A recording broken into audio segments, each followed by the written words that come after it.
So, welcome. Exactly the same number of people tonight as we had the last time. So, seems like it's and Brett was here last time and he left really quickly. So maybe he'll do that again and it'll just be like, whoa, deja vu. I'm living in a pattern.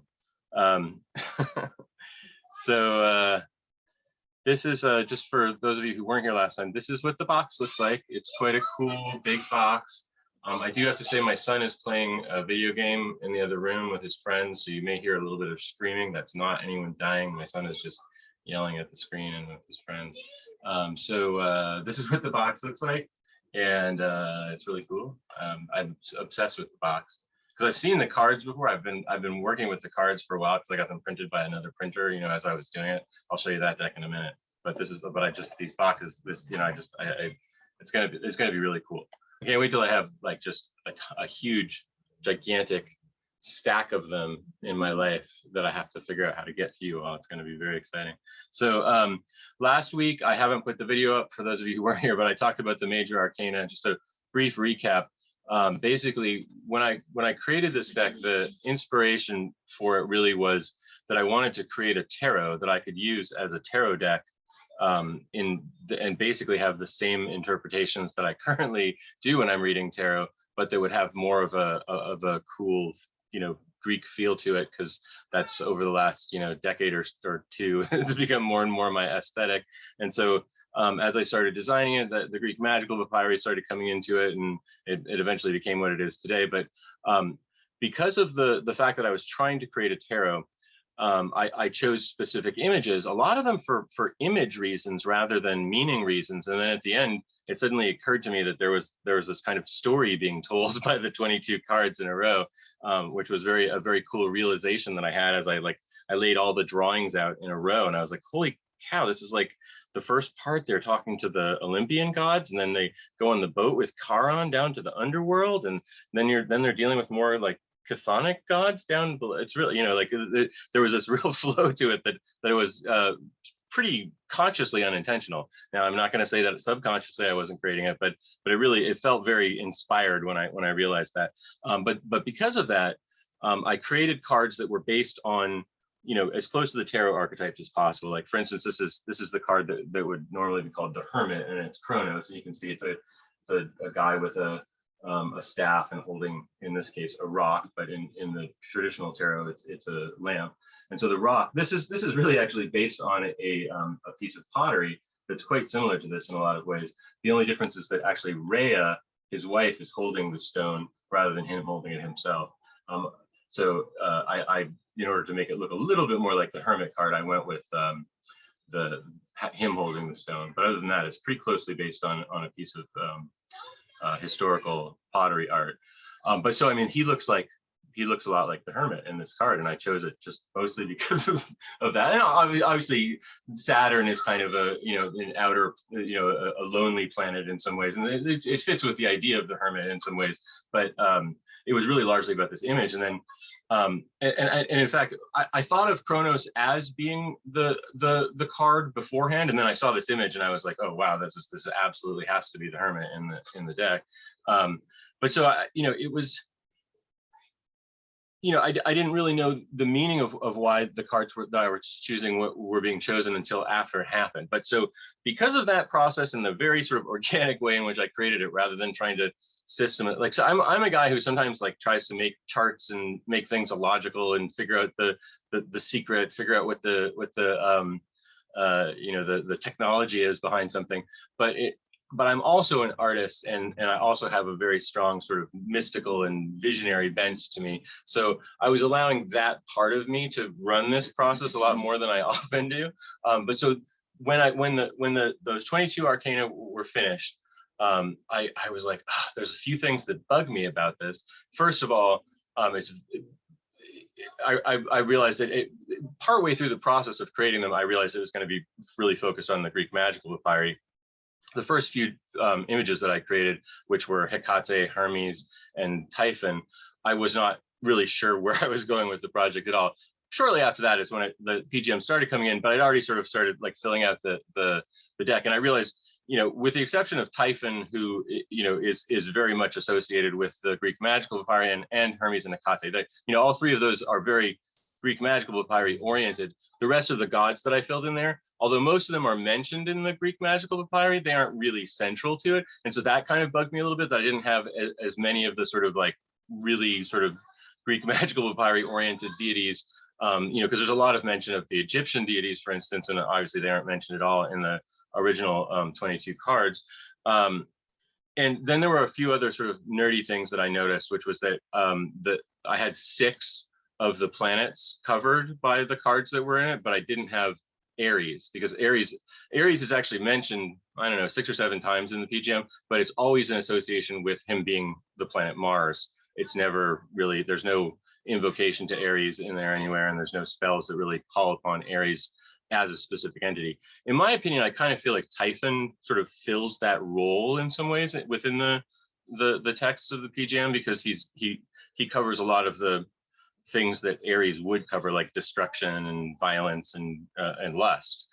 So I mean, he's got, you know, he has all those qualities to them. Although Typhon is a fairly complex entity within the Greek magical papyri, and sometimes he's really addressed as being sort of the outer abyss of the cosmos, which is in Egyptian mythology is usually Nun, who's sort of the, you know, the abyss, the primal abyss, and then there's like this swirling snake that swims in it, and that swirling snake I think might be sort of associated with Typhon in some places, just because some of the context of the spells, but that has nothing to do with what I'm talking about right now. So I wanted to find a place for Aries within it, but he just didn't. I thought about making him the chariot, but I'd really gotten attached to having Charon as the chariot, because then it's sort of like, you know, it's more about the underworld kind of energy that I wanted it to have. But so Aries, when the way that I eventually did, so just context, I'm talking about the 22 extra cards that are in the deck. These are them. And they're split up into a few different groups, and I'll talk about those individually, but since I'm on Aries, I'll mention him. So Aries, the drawing of Aries that I ended up doing is actually a chariot drawing. So largely because it was this is not exactly, I mean, I really simplified the art, but this is sort of based on an actual piece of pottery that's out there. You know, I also just was like, you know, I'd kind of been toying with him as the chariot, so I'll have him on a chariot. There's at least 4 or 5 historical images of Aries on a chariot. Quite a lot of them don't have him on a chariot. Obviously, they just have him, you know, walking around doing Aries stuff. But there are a few that have him on a chariot like that, and he was like front runner for on second base or whatever, the second.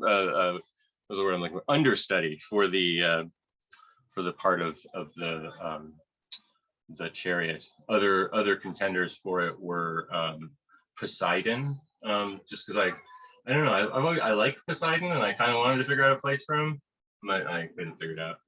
He didn't really seem to belong to any of the tarot archetypes particularly, although he's in the add-ons, and I'll show them to you in a minute. So the basic groups of the add-ons are, I did a number of Greek gods. I actually did 8 more Greek gods, which may seem greedy, but it fit. And most of them are ones that are referenced in the PGM. A few of them are just to fill out other things, which I'll get to in a second. And then I did some Egyptian gods, and these obviously, I mean, they're Thoth is actually mentioned more frequently in the PGM than Hermes is. Although just by a bit. So I mean, not, you know, having a Greek Hermes and no representation of Thoth seemed cruel, since in most cases the Hermes that's being referenced in the PGM is actually more Thoth than the Greek Hermes. And then I created a number of images that are based on things that are either specific to the PGM or specific to sort of like Gnostic, late antiquity gems and you know, various spiritual papers. So I'm just gonna take you through all of these kind of one by one. So as I mentioned, I made Aries to fill out the planetary deities. I'll show you the 8 planetary, or excuse me, 7 planetary deities from the other part of the deck as well. So we have Kronos here as he's the hermit, and also obviously Saturn. Then we have Hermes, who's actually the fool in this deck, largely because of the way that he's standing, but also because Hermes is a wise fool who, you know, does tricks and silly things, which fits with the original archetype of the Fool tarot card, which was really about a character that is in morality plays from the medieval times, so that would just sort of like wander around in the set and cause trouble and make the audience laugh and stay interested. Then we've got Zeus, obviously Jupiter. He's the emperor in the deck. And we've got Aphrodite, Venus. She is the lovers in the deck. Selene, obviously the moon, and Helios, the sun. So along with Aries, that's the 7 planets. So I wanted to, you know, I guess it's a little OCD or something, but I wanted to finish that collection of gods together. So then the other collection of gods that was irking me was the 12 Olympians, because you know, that's really sort of all the gods, and then I also wanted to put in Raya, who is one of the add-on cards. She's the wife of Kronos, and most of the couples sort of have their spouse in the deck at this point. It seemed cruel not to have her, especially since she's a very important mother goddess. She's not specifically mentioned in the PGM, but she's certainly an important part of that cultural milieu. And so you know, I could have used the image from that same piece of pottery art with Kronos holding the stone. I could have had her not holding the stone, or I could have had her holding the stone. But I just thought there's these images. There's not a complete one, but there's a couple of broken pieces of pottery that show Rhea on a lion, and that's a popular motif, and it connects her with other Near Eastern goddesses, and it just seemed cooler to have her as a more active Rhea rather than one that's just sort of standing there with a stone trying to give it to her husband. So then Athena, this is the Athena card. There's a bunch of pottery that has Athena on it that in various ways that are similar to this. She's holding her shield and her spear and her helmet, and she's got this I'm blanking on what it's called, but her shawl that's made out of snakes and actually has Medusa's head on the front of it, which isn't shown in the picture, but you can see these little snakes. This is a common way that they're represented, is these little sort of like pattern squiggles. I don't know how you can see it down at the bottom. I mean, down in the right in here. So that's Athena, and I should mention as I'm going through these that there isn't really a specific place where any of these belong in a standard tarot deck. So there's a bunch of ways that you can manage it. You can either take them all out and just use them for like spell work or something, or you can, like with Aries, you could, if you don't like Charon as the chariot, you can throw Aries in and pull out Charon, whatever you want to do. Then I did Hephaestus. He's the smith of the gods and husband of Aphrodite in at least some stories. He's mentioned a couple times in the PGM. In one spell, he's got an important part. Oh, Athena is actually in an interesting spell. The spell that says, "Wine, you are not wine, you are the head of Athena." She's mentioned. I think that might be the one spell that she's mentioned. And I think she's mentioned in a spell as like, you know, Athena does this kind of thing, just as a sort of a mention. It's not calling upon her, but so that's sort of a reasoning behind including her in the deck. Then I did Dionysus. Now Dionysus was like third or fourth in line to possibly be the chariot, because obviously he's sitting on an animal. And it's not really a chariot, but I considered it. I also considered him for the fool.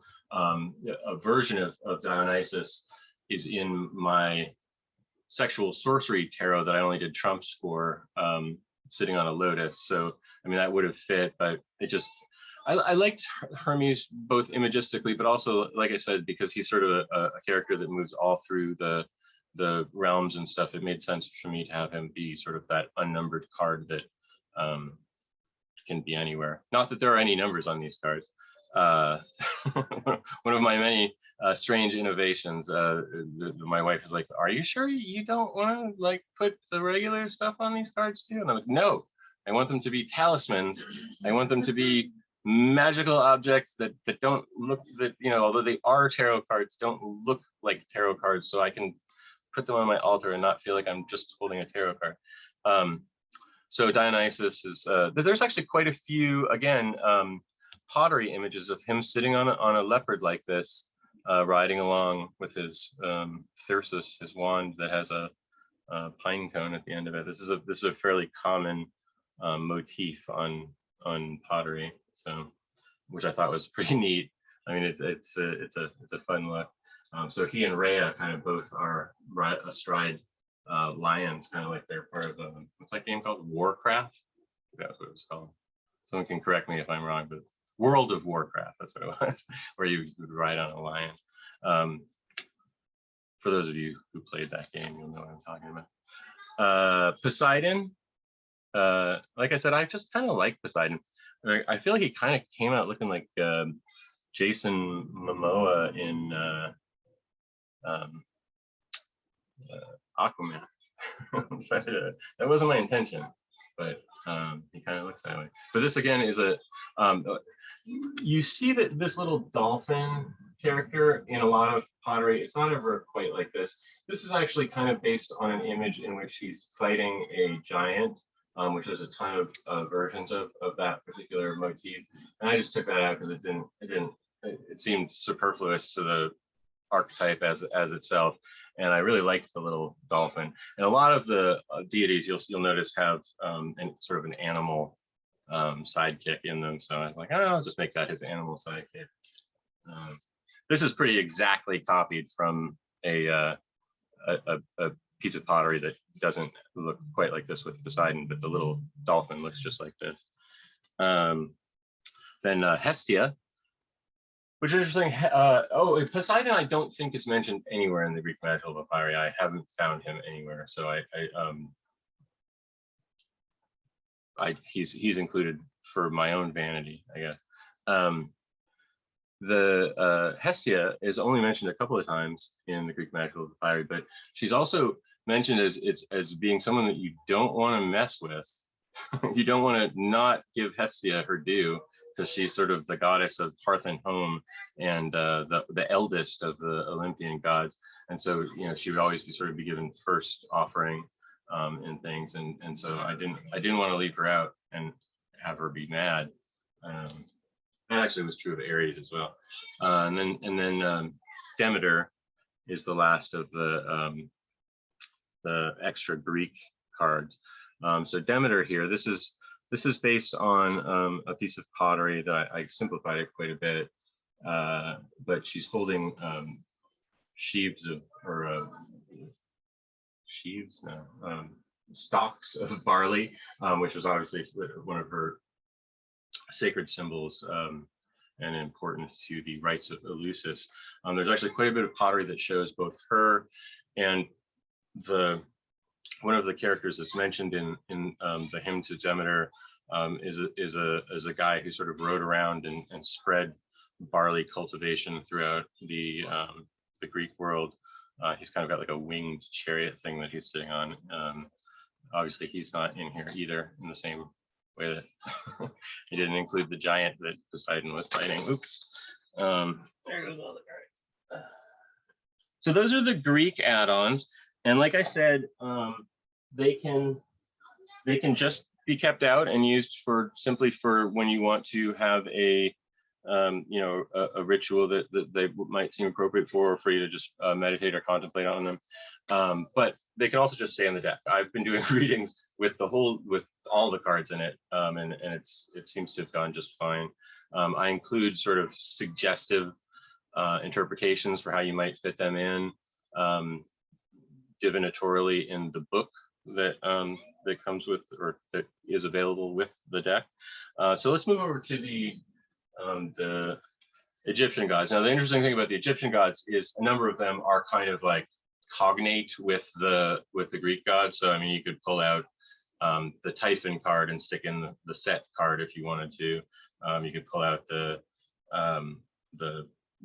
Hermes card and put in the Thoth card if you wanted to, et cetera, et cetera. So I mean, the first ones the Isis and Osiris were the obviously they're mentioned a ton in the Greek magical papyri, both directly and indirectly all over the place. So I didn't want to leave them out. That was one of the the first Greek, well, the first Greek god that I thought that, I mean, Egyptian god that I was going to include was Set, because obviously he's very central to the whole Greek magical papyri, and not only directly his name mentioned a ton of times, but also inside a bunch of magical epithets, barbarous names. There's Volkoseth and whatever, a ton of Pakerbeth, Volkoseth. He's mentioned frequently in these long strings of epithets in strange language. So I definitely wanted to include him, and because I wanted to include him, like I said, I'm trying to give equal time to everybody. I included his wife Nephthys as well, and she's mentioned a few times in the Greek magical papyri, mostly sort of indirectly, like, oh, these are Nephthys's tears, or this is Nephthys's cloth, or something. She isn't really called upon too much, although there's a spell to obtain sort of a female familiar called the mistress of the house, and that's that's like what her name actually means literally. So it's possible that is a spell to Nephthys, although she isn't directly mentioned in it, as far as I recall. And obviously Thoth, Tahuti, Jehute, many ways of saying it. He's here. I actually originally had him saying Tahuti, and I realized it's not that way at all anywhere in the Greek magical papyri. It's either Thoth or Thoth with a T-O-U-T-H. So I edited that to that eventually. And then another god who has quite a few spells to him. He's mentioned in a ton of spells. He's also got at least 2 divinatory spells to contact him, is Anubis, and so I wanted to include him as well. He's an interesting deity to begin with, but I definitely didn't want to leave him out, as long as we were doing Egyptian gods into this as well. And so then there's a Ra, Ray, or Frey. I actually have him as Frey here. I think I determined that it was more frequently Frey in the Greek magical papyri than one thing I learned is that I guess that sound is, it probably wouldn't be exactly that. It's probably more is the in Egyptian. So and Ray means sun. So Frey is the sun, literally. So he could replace Helios if he wanted to. Although there isn't a direct, there isn't, like, Khonsu is the god of the moon, although Thoth is sometimes associated with the moon, and Isis. So I mean, there's a lot of wiggle room that you could get something going in there if you wanted to. And then Amun, he's mentioned a ton. I think it's about 30 or 40 times in the Greek magical papyri. So I included him as well. Often he's sort of conflated with Ra or with Zeus, but his name's mentioned alone quite frequently as well. So he made it into the Egyptians, just to sort of fill out 8 Egyptians.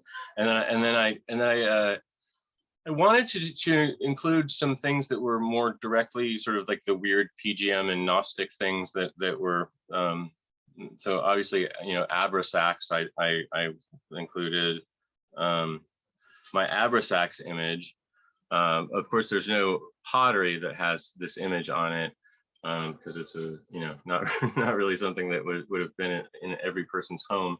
But I did the cock head of it is based on a piece of Greek pottery. So the serpents, I think, were somewhat. I mean, my drawing is a little bit more friendly than they probably would have looked, but the serpents are based somewhat upon other serpent images that are out there. And obviously this image of him is there are a lot of magical gems from that period that have this sort of exact setup in various degrees of artistic talent. Some of them are extremely, like, they look like the person just sort of hacked it into it really quickly, and it's just like straight lines and doesn't look like much. But this is literally probably, if not the most, one of the most common images that you see on magical gems from that time period. Another one that you see on a lot of magical gems is this image of the lion-headed serpent, and he's interesting within the Greek magical papyri because this name Cnubis is one sort of version. There's also Chmethis or Cnumis or Cnemis. There's a bunch of different sort of variations that seem unrelated in some ways, but there's like always a sort of a line that points between them, and they're frequently associated with spells that mention Agathodaimon as sort of like you know, Agathodaimon can just mean any sort of good daemon, but there's also sort of like the Agathodaimon, and in those spells there's frequently a formula that involves this entity in one way or another, and there's even a couple of places where it's described as a lion-headed serpent. So this is a I don't know that there's really all that much agreement about the meaning of this being or of you know where these names come from. There's also there's a book called, or not a book, but a little treatise called something Hermes. It's a sort of a magical medical tractate, and it in it there's the sort of beings associated with the deacons of astrology are described with their healing benefits in a stone and a plant and stuff like that. It's just, you know, it's one of those sorts of things that just sort of collates a bunch of information. And in it, the first deacon of Leo, which happens to be my deacon of is a lion-headed serpent, and I think it might be Cnumis is what he's named. So so there's this particular collection of letters and imagery. It finds itself all over the place in late antiquity with these weird variations. So I definitely wanted to include this. And so for me, this card is sort of like, and maybe it's for me more than anyone else because of all of my personal associations with it, but this is sort of a representative of your like holy guardian angel or your personal daemon or something like that. I don't know that everyone would feel that way about that card, but maybe. This card is another interesting one.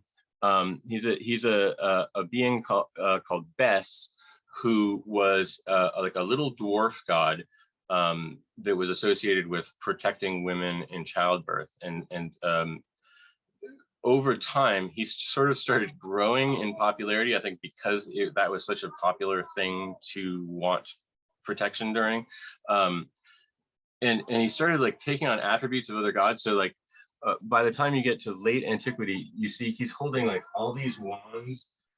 They're all the sort of the powers of the other Egyptian gods.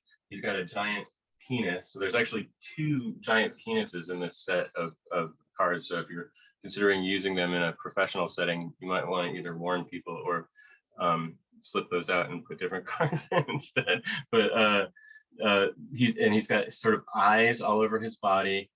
He's got 2 sets of wings and 2 sets of arms, and then along the sides of his head, he's basically got all of the animal heads of the different Egyptian animal-headed gods, and then he's got this crown, which is actually the crown similar to the crown that Amun was wearing, but it's sort of like the very much a royal. So I mean, he's sort of like this ultra powerful entity that has the face of a weird little gremlin on it. So he's just a fascinating character, and he's mentioned in quite a few places in the Greek magical papyri, often associated either with the bear asterism, which is like the Ursa Major as the turning point of the cosmos, because the Ursa Major points towards the North Star, which is like the central point on which, if you're looking at the sky at night, it's the one thing that doesn't move through the whole evening. And And also he's associated with the headless one, the Hephaestus, the entity mentioned in the most famous of the Greek magical papyri spells, the bornless ritual or the headless ritual. So he in a number of other spells he's mentioned along with that headless one. And so even though he clearly has a head here, and there's no depictions of him without a head other than in the Greek magical papyri itself, he's got those associations. And that also sort of associates him with Osiris in a weird way, which makes sense since Osiris is the king of the gods and sort of the ultra powerful god of Egypt. I feel like I'm taking a lot of time here. No, not too bad. Okay, so then I did this. So there's a rite in the PGM 2, the second set of spells within the PGM. There's a spell. It's actually to Apollo, or it's a kind of a complicated. It's towards a bunch of people. It's a spell that's a little bit confusing. But at some point in it, it suggests that you create on a piece of linen cloth this particular image, which is the headless one, and there are also, I think, 3 gems from late antiquity that have this almost identical image of a headless being holding things in his hands and then having a number of little either hatchets or flags or snake heads. It's hard to say exactly what's being depicted there. The hieroglyph for God or Neter is actually similar to this thing that's on top here. So it's possible that it's actually in a way referencing the same sort of thing that is being referenced here. That it's multiple powers of multiple gods that are beyond the ability for us to comprehend them. It's also associated with Osiris because there's in part of the Osiris's story, he's headless for a while, and in other spells that mention the headless one in the PGM, there's specific references to Osiris, including in actually, I mean, it's Asura-Nophris, but within the headless rite, Osiris is pretty directly referenced there as well. So, there's a lot of little barbarous names and vowels that are kind of on top of him there, and that's from that specific spell. So a lot of associations there, and he's such an important sort of archetype of the PGM that I didn't want to leave him out. So the next card is Serapis. I'm not saving the best for last here. These last 2 cards are ones that I was like, that would be cool. So Serapis is this god. He's a conflation of Osiris and Apis, or Apis, the bull god, and he's sort of a fusion of different cults into one thing. And then as things progressed along, he started strongly getting associated with Hades, and had there's images of him with Kerberos at his side. So of course there's no pottery because he's a little bit later than the pottery would have been being made. But so basically I took the Hades image and I kind of like adjusted it to be more like images of Serapis. So he's got, this is a grain thing. It's like a measuring tool for measuring grain, and then his beard is usually quite a bit puffier than Hades's was. And in the Hades, in the I'm not going to dig it out right now, but he actually in older Greek pottery, he doesn't have a bident like this. He's got a strange thing that looks almost more like it's a bird on top of his staff of office. So but the bident is associated with Serapis quite a bit. So I switched that little bird for a bident, and then there's a Kerberos down there. And this is something that there's a few images of it, but it's mentioned quite a bit, which is that Serapis is holding a serpent, and the serpent is entwined around Kerberos. So that's what's going on in that image. So that's Serapis. So Serapis could replace Hades if you wanted to make it more, Greek. He's mentioned a few times in the Greek magical papyri. So is Hades. So then the final card. This is the final one. We're done with this very long journey through the cards here. Is Mipha or Mephis, and he's mentioned a few times in the Greek magical papyri, but he's also just an interesting deity from that time period. He was very important. Like he was somewhat imported from Persia, from Zoroastrianism or offshoots of Zoroastrianism, but he sort of morphed into this god that was very important to a lot of soldiers in the Roman army, and his cult was actually all over Europe. So this image here, which I just thought was cool, and it kind of, I'll show you if I can. I saw it earlier. No, I don't see it. The world card in the first, the original 22 PGM before I did the add-on, it's Aeon, and he's got a zodiac around him. And I saw this image of Mithras that has a zodiac on it. And I just thought, oh, that's cool. I mean, that would be a cool variation if someone, again, wanted to have a little bit more. But I mean, Aeon, of course, is a name that is mentioned throughout the PGM. Occasionally, Aeon seems to be a specific entity, but quite frequently he's actually just sort of saying, eternity, or it's an epithet for some other deity. But so Mithras is associated with that same kind of group of gods. Helios, Ra, Pan, who are sort of like these sort of over gods that are phallic and masculine. So in this image, he appears to be holding what looks like possibly a torch and a knife, or two different kinds of knives. Then the zodiac is around him. And this is fairly close to the way that this is actually not a piece of pottery. Obviously, it's based on a relief that I sort of adapted into sort of more like the style of the other pictures.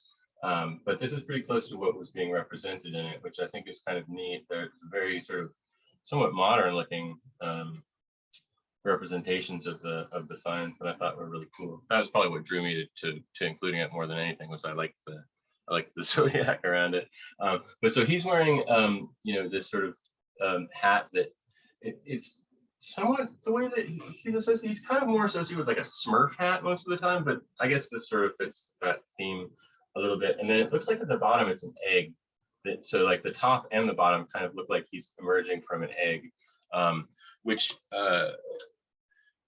is interesting because a lot of the mythology of that time period involved one thing or another emerging from an egg, and so Phaneus is the Orphic deity that emerges from that egg, and he's typically drawn with sort of a serpent wrapping around him, and has the zodiac around him as well.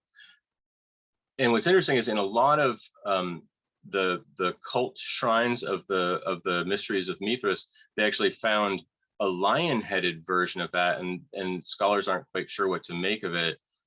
So it's interesting that then this also has the zodiac around it. It doesn't have serpents going around him, but it's got that same. So it's interesting to that obviously there were a lot of different kinds of takes on things. Things weren't monolithic at all. Everybody had their own sort of viewpoints on how these things all fit together. So that is my presentation on these cards for tonight. Does anyone have any questions about this? Otherwise, we can just kind of wrap it up. Just go ahead and you can put something in the chat, or you can turn on your mic if you want to. Meanwhile, I'll show some of the cards from last week while I'm waiting to see if anyone wants to ask a question. The ones I didn't show earlier.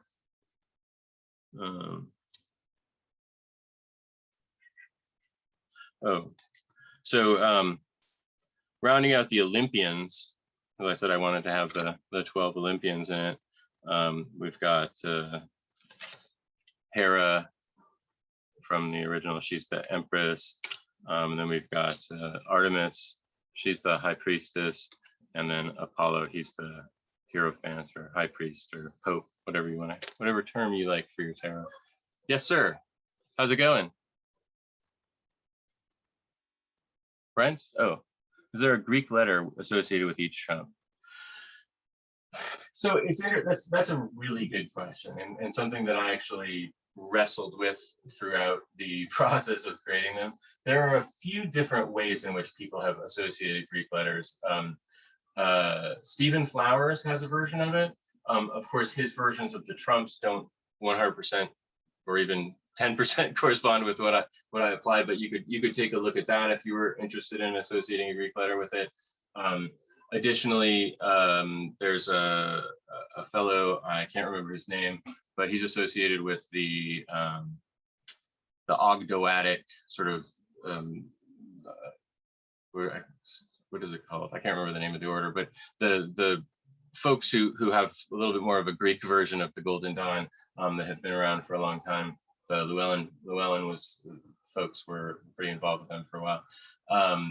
This guy has a version of Greek letters associated with them. He did an interesting thing where he took the sort of Hebrew Kabbalah associations of from Sefer Yetzirah. It's actually not from Sefer, or some of it's from Sefer Yetzirah, some of it's from a connected book. But he took those associations in their original form rather than the Golden Dawn versions of them, and he sorted them out. And so he's got a version of the letters. But the third possibility is that you simply just go through the alphabet in order. Of course, there are a couple extra Greek letters, but there's a bunch of extra cards, so you can sort that out however you want to. So I mean, there's a bunch of choices. I specifically did not want to make that choice for you. First of all, because that would really, like, right now Apollo can be the Hierophant, or he can be anything else to you. As soon as I put some sort of modifier to it, I've made a decision for you about what this is going to be. And I really wanted it to be more open-ended than that, and have people be able to assign things in different ways to what their personal, beliefs are. And like I said, there's a number of things that are already out there. I think trying to think, I think there's a couple other authors that have also associated Greek letters with them. So I mean, you can explore that as well. What's his name? John Opsipaus. I'm saying his name wrong. We went over it like a million times before I interviewed him, but sorry, John. He's got a book called The Oracle of Apollo, and in that he's got a bunch of stuff related to the letters of the Greek alphabet. So that might be a place to sort of look to make those associations. Honestly, that's an area that, while I think it's interesting, it for me personally, that kind of stuff tends to feel a bit sort of like images pointing at images rather than trying to go from an image to the eternal.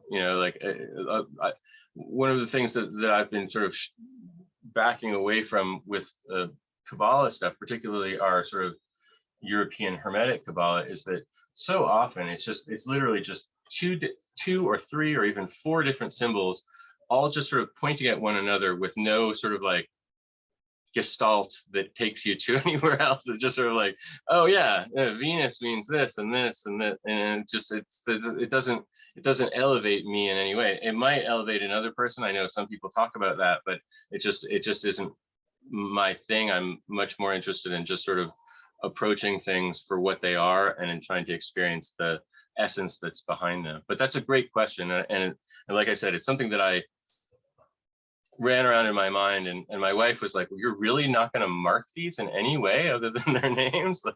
So I mean, it's been discussed a lot in our household. So yeah. But and also, like, as soon as I started the Indiegogo campaign, although I'd already basically finished the art of the first version of the trumps, I was thinking about these expansion cards, and I realized if I put numbers or letters or anything like that on the cards, I would have to make a decision about which one I was going to assign to Osiris. Am I going to make Osiris the Hierophant? Am I going to make like, which that fits kind of like Golden Dawn kind of way of looking at it? Am I going to make Osiris the Emperor, which fits with kind of like the vibe that I've been creating with these, you know, like there's so many. Or would I make Osiris Death? You know, he's the god of the dead. You know, you can go a lot of different ways with Osiris, and so it just seemed like I'm going to let somebody else have that headache in their personal world, and I will, you know, I'll just enjoy the process of creating these things. Hopefully that answers it well enough. Any other questions?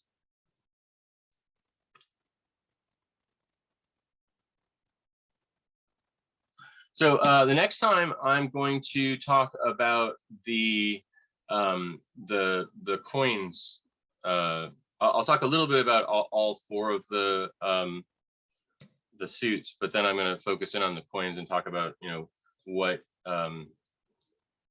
talismans and images are on those things and why, and the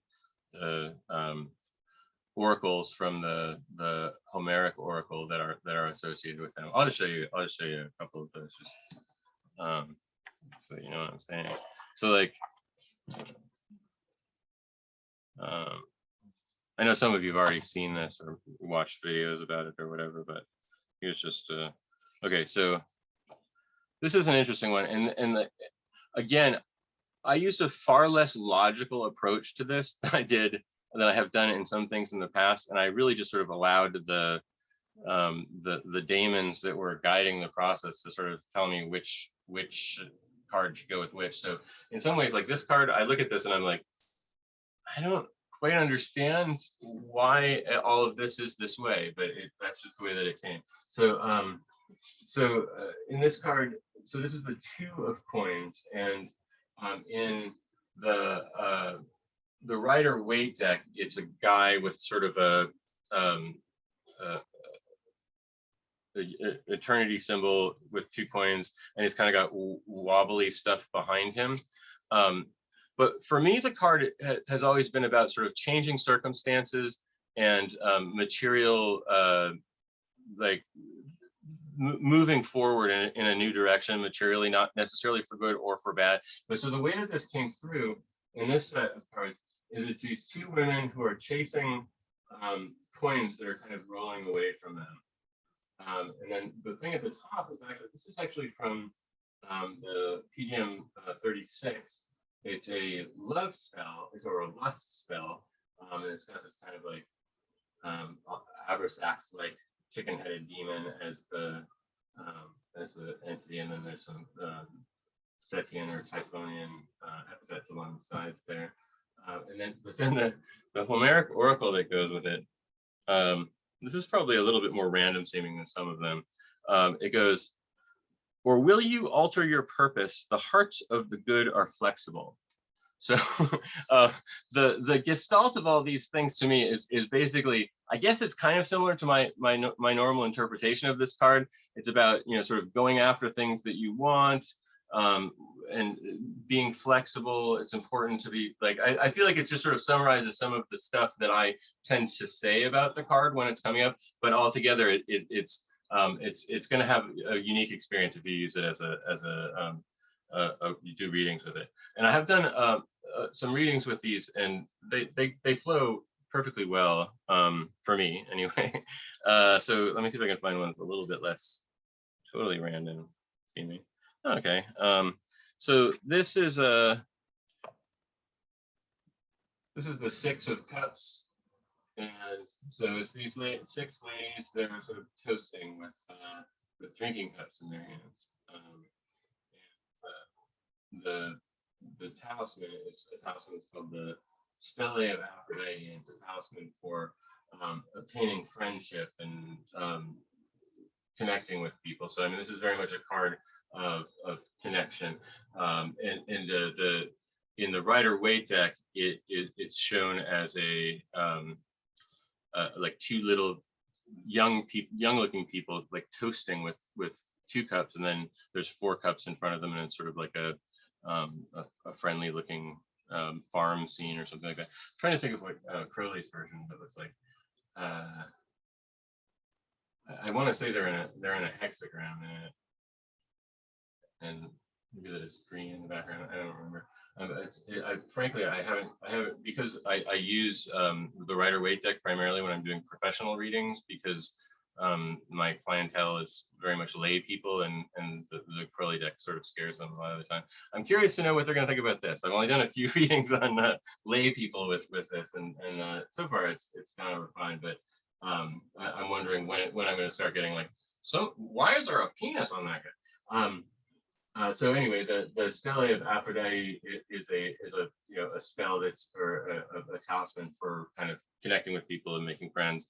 And then it says here, of a truth, child, there's nothing really wrong with this, which is a lot of the Homeric oracle things are pretty sort of vague statements, and I'm going to say about 70% of them are quite negative. So I would not use the Homer Oracle if I were you, because you're going to get a lot of mean stuff coming at you. And frankly, it was a little bit hard for me to find. I went through it. I think there's 200 and 200 and something, I can't remember, of them. And I went through it just sort of like going, which one of these jump out at me as sort of things that could be, and so many of them are just like, blood runneth over, and he shall not live to see another day, she is dying for him, like or the gods truly hate you, or sort of things that like, I'm not cruel enough to put that on a card where someone, like, where I might put it out and then they'd read, the gods truly hate me, oh, I'm gonna kill myself.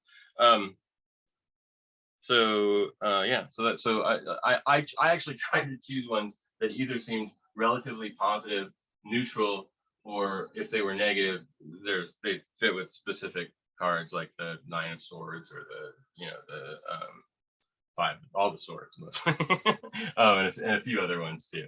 So here's another one. This is just the next one in it's the Seven of Cups, and so in the Rider-Waite, this is depicted with sort of cups that have different things coming out of them, a dragon, a beautiful woman, all that sort of stuff. And in the Crowley deck, it's sort of like cups that are kind of looking sort of like what is the word? He has a little word at the bottom of each one of his, and that one basically implies drunkenness. I can't remember what the word is, but so anyway, that has always stuck with me, as there's this archetype within these cards of sort of like pie in the sky thinking, but then also of sort of overindulging in things. And very often I'll find that overindulging in things is actually the meaning of it for the person that I'm reading for. And so this scene shows some women that are like kind of going crazy, drinking and dancing and stuff like that. And there are quite a few pottery examples that have women. There's usually I think they're maenads, and there's usually satyrs in there with them.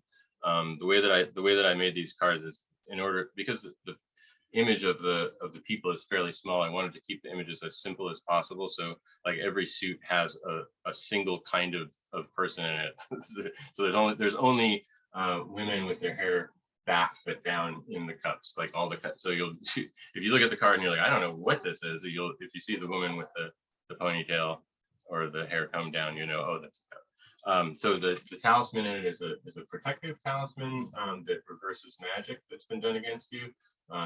And then the statement down below is, honey sweet wine has the best of you, which others also. Very sort of strange. Part of that is because the people who translated the Greek magical papyri it's a bunch of different people, and so some of them were more literalistic and some of them were more figurative, and I think the one who did the Homer Oracle was being very literalistic, because a lot of the phrasing of them is quite odd. But I liked that for having words on a card, because that way you're going to be able to get inspired by that, if you look at that while you're giving a reading to someone, and that can mean a number of different things. And so the relationship with the person and the other cards that are present in the reading can guide you in a bunch of different ways with that, and frankly with all these images. So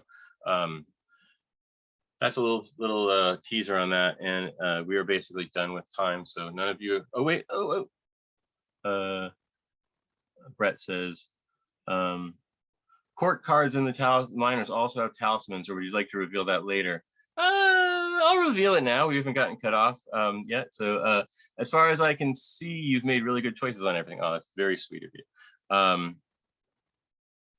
Let me get to some court cards here.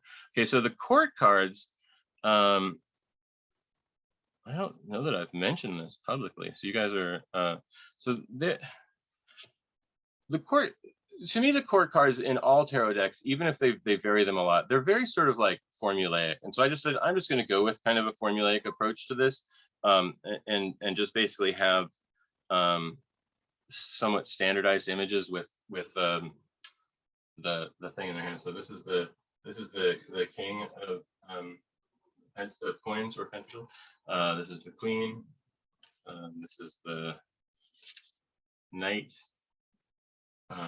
And this is the princess. So what's interesting about these is that, like, so the cups cards all have this woman on it, and so this woman here is sort of a larger and more detailed version of all the cups women. So it's got that sort of tetragrammaton thing going on without being a tetragrammaton thing. So the other interesting thing about these is that I wanted to include the Helios consecration animals in the cards somewhere, and I actually was originally kind of thinking that that was what these cards were going to be, but it just seemed so strange to have just a bunch of animals and not have it related to, you know, just it didn't I couldn't make it work in my mind. So basically, if you look in each of these cards, one of the Helios animals is in the hands of the king, queen. That's the king, and the knight has it actually in his shield. So the Helios, I don't know if you guys know it, this is a consecration for all purposes, which calls upon 12 different aspects of Helios over the course of the day. So that's sort of embedded, hidden in these. And then for the princesses, this is a little, I tried to stay away from Golden Dawn stuff just because I know there's some people who are like going to be interested in this deck who think that's a bunch of crap. But I was trying to figure out how to include these things in it, and I was trying to figure out, you know, what to do. And so there's another spell that talks about 4 aspects of Helios in the 4 directions, and so the princesses all have those. This is the infant arising from a lotus for that, and so and the way that they're organized is basically, if you look at the Golden Dawn picture of how those things are organized, they're basically on that grid, but they aren't really related to it because it's not related to the zodiac per se. It's the 12 hours of the day. So it's not like literally related to it. It's just I just use that pattern because I happen to think that the animal forms that would be with each of the court cards was best that way. Like I literally tried a bunch of different combinations of different patterns of how to associate with them to the different beings, and that one just seems most like it. That was what it should be. So one of those things where, you know, random things come together and you're like, well, I mean, that just works best. So, I've tried to resist it because I really didn't want to have to admit that I was using Golden Dawn things, because I studiously avoided it. I didn't look at Aleister Crowley's 777 even once during the creation of this. I didn't look at Stephen Skinner's Magician's Book of Tables. I set all of that aside, and I said I want to make this about images and my feelings, and you know, this just an organic magical thing, not something where I'm trying to systematize anything or come up with a you know, and that's another reason why I didn't want to number them, because I knew some people would be like, well, you have to associate Zeus with this, that doesn't belong there. It's, you know, like I knew that was going to happen, so I said I'm just going to let it happen. You do what you want with them. They're your cards once they're in your hands. you may use them in any way you wish, or not use them at all. Keep them sealed in plastic. They probably will be a collector's item one day. So anyway, that's it for tonight, and I'll talk more about the specific details of the coin suit next week. And like I mentioned before, I'm probably going to start either doing this same thing twice on weekends, or maybe some of the time having it be on Sunday during the day, because some people have expressed they just can't do this because they're in Europe or Asia or something like that. So, you know, to make that possible, I might add a daytime one here and there. So thanks a lot, guys. I really appreciate it. Thanks for the great question, Brent. Talk to you guys soon.